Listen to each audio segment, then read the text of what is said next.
Yo, what is up, folks? Forever here, and today we're going to talk about a new MMORPG coming to console called Crystal of Atlan. Crystal of Atlan is going to console on May 28th, and that is honestly great news because the game looks amazing. Everything I learned about the game is honestly amazing, and we need to go ahead and jump into all the things about this game that we've learned so far, as well as talking about what the classes are, how the combat works, as well as dungeons, progression, just everything about the game going forward. But let's go ahead and dive into what the game was actually about in this video. Crystal of Atlan is a Magicpunk massively multiplayer online action RPG where you can immerse yourself in a Magicpunk world to combat, to build your skills, and to uncover secrets with the team. Now, I learned about this game way back, but I didn't think it had a chance of coming to console, honestly, because I've been pushing for a lot of games to come to console on Twitter, on Reddit, wherever the developers may read. I've been pushing for these games to come to console. Of course, the publisher are the ones that really are the ones that kind of matter where the games come to, but still. But this game shocked me in the fact that it's coming to console the exact same date it's releasing worldwide for everything else, which is PC, Android, and for iOS. This game is coming out everywhere, but it's specifically coming to PlayStation 5. Now, what's got me most hyped about this game is that there's one game that I've always said has the best combat that I've ever had in my entire life, and the game is called Dragon Nest. It's a game that came out back in 2010, I want to say, that I feel like the game just honestly had the best action combat, fast-paced action combat of any MMO I've ever played. And the combat in this game is reminiscent of Dragon Nest to me.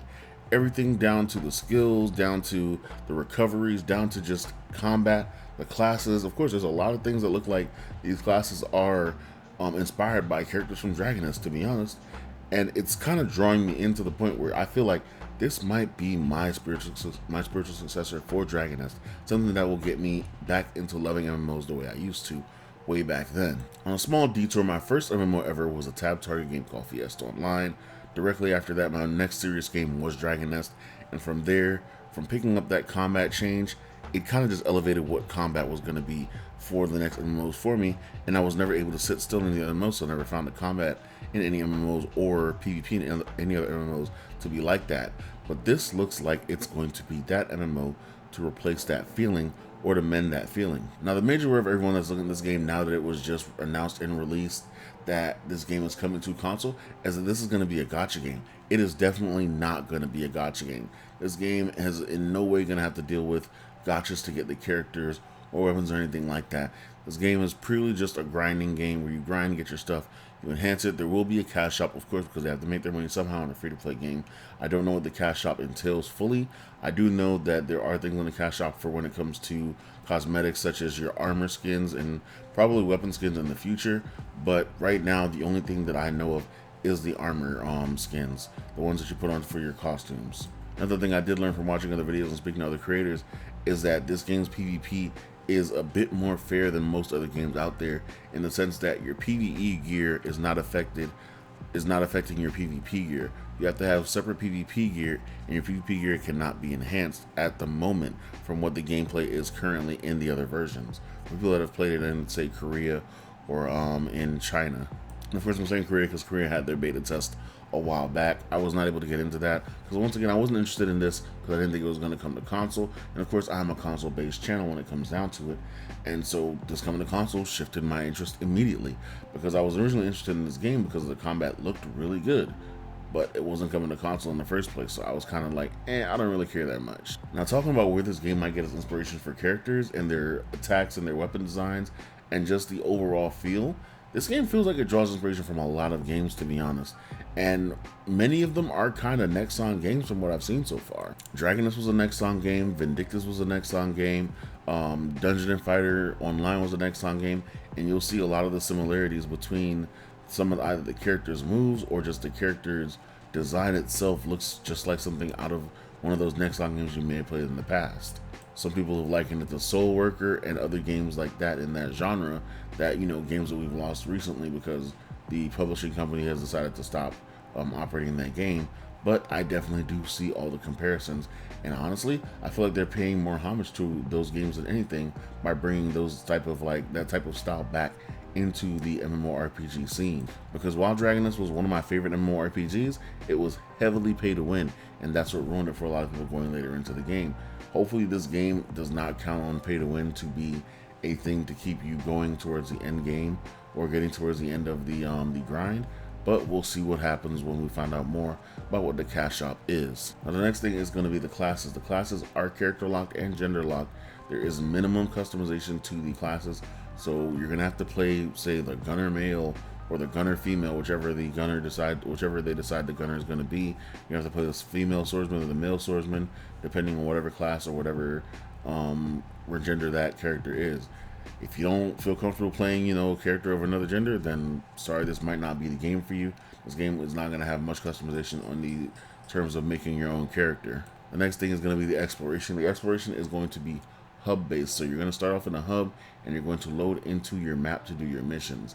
There's going to be co-op, of course. There's going to be single play. There are going to be missions where you can do like 8-man raids. There's going to be a lot of stuff like that. But just knowing that this is not going to be an open world game, that also might be a turnoff for a lot of people. However, honestly, personally, it's not a turnoff for me. Dragon Nest was just like that. Checking back on the combat front, I do want to say things I've noticed throughout videos is that the combos that you can do are very customizable, and you're not going to be running the same combos as everyone else, depending on if you're playing heavy meta or not when it comes to PvP, of course. But you can customize your combos depending on how you want to play your character yourself. And that's where the customizability of the character comes in. So you can end up in PvP fighting another magician, and they might have a completely different skill set than you do. But like I said, with every game, a meta is found at some point. People do run to certain skills because they are the meta skills that help you overcome everyone else in combat. There are going to be 3 categories this game needs to check to thrive on PlayStation. One's going to have to be free to play, which we already know it is. 2, it's going to have good combat, which the combat is going to be there. To be honest, like, I don't see them screwing up the combat between now and when the game releases. If the combat stays the way it is or is even better on the controller, it's going to be perfect. And 3, if the game is not pay to win. Pay to win will crash this game on console. It might play, people will play it even if it is pay to win, but it won't thrive as much as it needs to on console. Because when Genshin came out on console, everyone was hoping Genshin was a different style of game. They were hoping Genshin was going to be more MMORPG style, but it wasn't. It was just a straight gacha pay to win hellhole. This game is not open world, it's not gacha, and it gives you a lot of freedom when it comes to your play style. So after all that, what we're going to talk about next is going to be what the monetization focus might be for Crystal of Atlan, because we do know it's going to be free to play. We don't know what the focus will be when it comes to what's going to be in the cash shop, aside from the costumes that we mentioned previously that were found through the Korean beta and the Chinese playthrough beta from people that were playing on that version. Now we do have 2 packs here, with the $9.99 pack and the $19.99 pack. These packs are not required to purchase or pre-order when it comes to playing the game. They do not give you any extra preload days or anything like that. It's just a pre-order pack that you can do to get that you can buy to get stuff that are going to be extra. Now in these pre-order packs, the only one that I can actually look at the details for is the $19.99 one, and it comes with what seems to be a 30-day Phantasm Pass, which I'm guessing is probably like a battle pass of sorts that give you items, an advanced adventures manual, which I don't know what that is, a starting pack, no idea what that is, Arcanite of Brocade, not sure what that is, and then 1,440 top-up points. Now that is going to be what the cash shop item is. I mean the cash shop currency you need to buy the cosmetics and stuff from the actual cash shop. So we know that there's going to be a currency involved in that, and that is going to be a portion of that currency, along with the 30-day battle pass style thing, and as well as whatever the other materials are. But we'd have to figure that out when the game actually launches. But through all the videos and all the posts I've seen, there were no mention of being able to buy statted gear or statted anything in the cash shop. So that does make for a lot of relief when it comes to them not probably being as pay to win with this. But once again, we don't know what the future holds when it comes to this game, so we're definitely going to be keeping an eye on this, specifically because this is a game that I plan on heavily covering. Honestly, I'm super hyped about this game coming out. Hopefully everyone else that watches this video is hyped. If you're coming here to find more information about this video, please tune into the channel, subscribe. I will be making more and more videos about this game as I get more information, as I get more videos up and find more topics to speak about. I will definitely update more and more about this game. This might be a game for me that is kind of the cement, like the nail in the coffin, that the game that locks me down for a very long time. Dragon Nest locked me down for a very long time until, people started falling off because they couldn't keep up with the content. If this game is just as good as Dragon Nest and manages to avoid the pay to win and keeps the community in the game, this game will lock me in. But anyway, that's enough of me gushing. Thank you guys for watching this video. Let me know what you think about Crystal of Atlan. Do you plan on playing this game? What are your thoughts about it from this video? Have you watched any other videos? Let me know what you think about anything when it comes to Crystal of Atlan and how its success might go on PlayStation in the comments. I'll catch you guys in the next video. It's been Ismo Forever, and peace out, folks.